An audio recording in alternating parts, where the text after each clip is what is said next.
Good evening. My name is Jennifer Stilgenbauer. This evening, I'm going to be discussing with you the research that I've done on preventing post-stroke depression.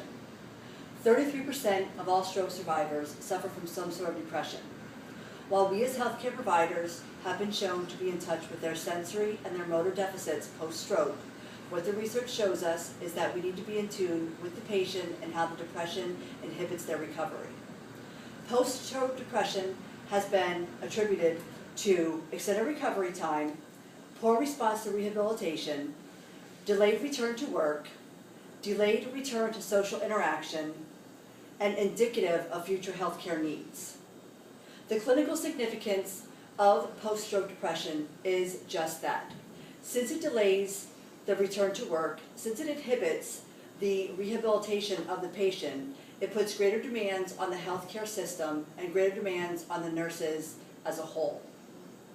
With this in mind, I pose the question: in patients with depression post-cardiovascular accident, does the inclusion of a psychiatric consult result in improved healthcare quality of life post-CVA?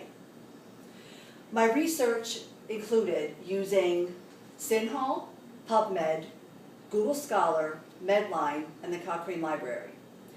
I initially started with the keywords CVA, depression, post-stroke CVA, and mood alterations post-stroke. This, as you can imagine, resulted in thousands of results. So what I did then is only included the years 2006 to present. From there, I used the NURS asterisk depression CVA. That, again, I had way too many results. From there, I went to detailed nurse articles as well as the Cochrane Library looking for specific entries that had my keywords in the abstract. From there, I was able to decrease my results to between 300 and 400. So obviously that was still too many for me to use. What I did then was I looked for the top 20 results on Cochrane, PubMed, and SINHAL. From there, again, I used the abstracts. I looked for the keywords, and I looked for any results that included the nurses as part of the studies. So from there, what I did was I chose 3 articles. I wanted the articles and the research to all be different, and I wanted them to use different studies, different areas of expertise. I used Wiley et al., Mitchell et al., and Turner et al. The first one, Wiley, was a randomized control study. However, the results were not anonymous, so that was one of the limitations of the study.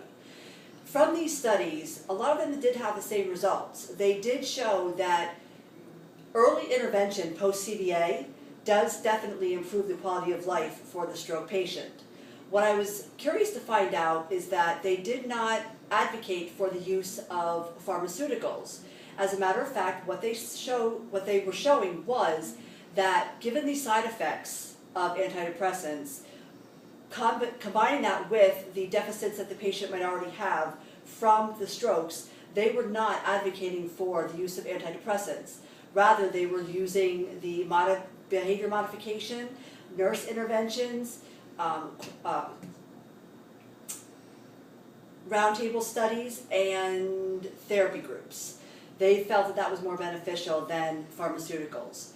One limitation was that various of the studies one study had only 72% participants at the end. They started with 124, they ended up with 72.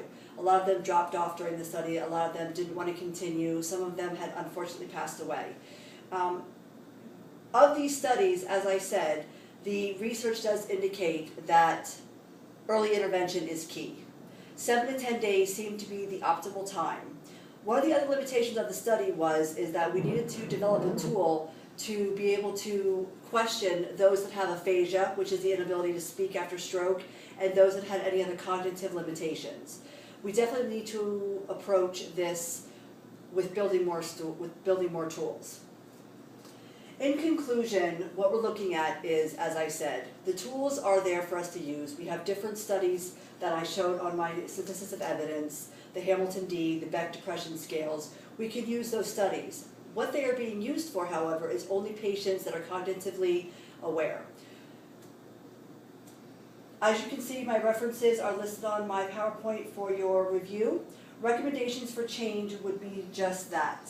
Implement screening tools, early intervention for those patients, and to continue the research as stated. Thank you very much for your time. I look forward to any questions that you may have.